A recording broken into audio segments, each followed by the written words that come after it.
नमस्कार दोस्तों, स्वागत करते हैं आपका IRA की डिफेंस सूट के आज की सीरीज में। तो चलिए बात करते हैं। इंडियन नेवी का प्लान है कि वो अंडमान आइलैंड से अंडर वाटर सर्विलेंस के लिए बहुत सारे XLU UAVs डिप्लॉय करेगी। इंडियन नेवी का प्लान है कि वो लगभग 2 dozen extra large unmanned under water vehicles यानी XLU UAVs डिप्लॉय करेगी इंडियन ओशन सीबेड पर पेट्रोल करने के लिए। इनका मेन फोकस होगा चाइनीज सबमरीन्स को डिटेक्ट करना जो इस रीजन में ऑपरेट करती है। ये ड्रोन्स वर्सटाइल सेंसर से इक्विप्ड होंगे जो हॉस्टाइल वारशिप्स को आइडेंटिफाई कर सकते हैं और इनमें मॉड्यूलर प्लेलोड बेस भी होंगे जो अलग अलग मिशंस के लिए यूज किए जा सकते हैं।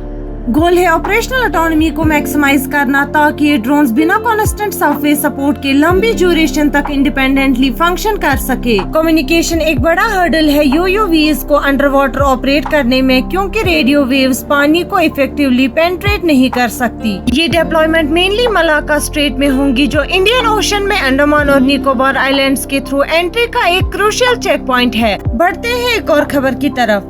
हाल हिंदुस्तान टर्बोफैन इंजन यानी HTFE-25 का डेवलपमेंट तेजी से आगे बढ़ रहा है। हिंदुस्तान एरोनॉटिक्स लिमिटेड यानी हल अपने इंडिजीनियस हिंदुस्तान टर्बोफैन इंजन यानी HTFE-25 का डेवलपमेंट तेजी से आगे बढ़ा रहा है। ये इंजन 25 के एन थ्रस्ट के लिए डिजाइन किया गया है और कई एयरक्राफ्ट्स को पावर देने में कैपेबल होगा। दिसंबर 2023 में हल ने अपनी arrow engine research and development centre यानी AERDC में एक नई डिजाइन और टेस्ट फैसिलिटी का इनॉग्रेशन किया जिसमें एडवांस्ड इक्विपमेंट और टेस्टिंग कैपेबिलिटीज मौजूद है। हल ने पहले 2025 तक इंजन का वैलिडेशन फेज कंप्लीट करने का टारगेट सेट किया था, लेकिन अब प्रोजेक्शंस दिखाते हैं कि इसमें 2 से 3 साल तक का डिले हो सकता है। इसके बावजूद हल ने सिग्निफिकेंट प्रोग्रेस किया जिसमें एक फुल इंजन टेक्नोलॉजी डिमॉन्स्ट्रेटर यानी TD बनाया और टेस्ट किया है और 2 करोड़ इंजन डेवलपमेंट ट्रायल्स में है। लेकिन HTFE-25 को एक डिमॉन्स्ट्रेटर से फ्लाइट वर्दी इंजन बनाने में काफी मेहनत लगी और इसमें 5 साल या उससे ज्यादा का समय लग सकता है।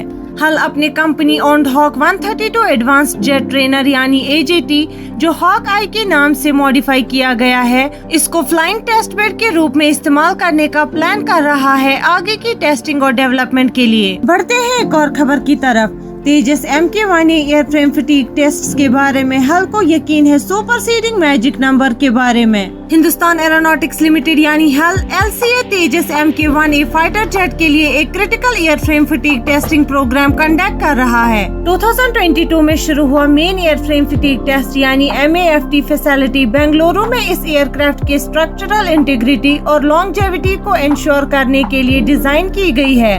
इस प्रोग्राम में तेजस MK-1 एयरफ्रेम को सिमुलेटेड फ्लाइट कंडीशंस के जरिए सब्जेक्ट किया जाता है जो वेरियस मैन्यूवर्स के दौरान होने वाले स्ट्रेसेस और स्ट्रेन्स को रेप्लिकेट करता है। 8 से 9 सालों के दौरान टेस्ट एयरफ्रेम को 8000 hours of flight time endure करना पड़ेगा जो एक्चुअल ऑपरेशन से ज्यादा है।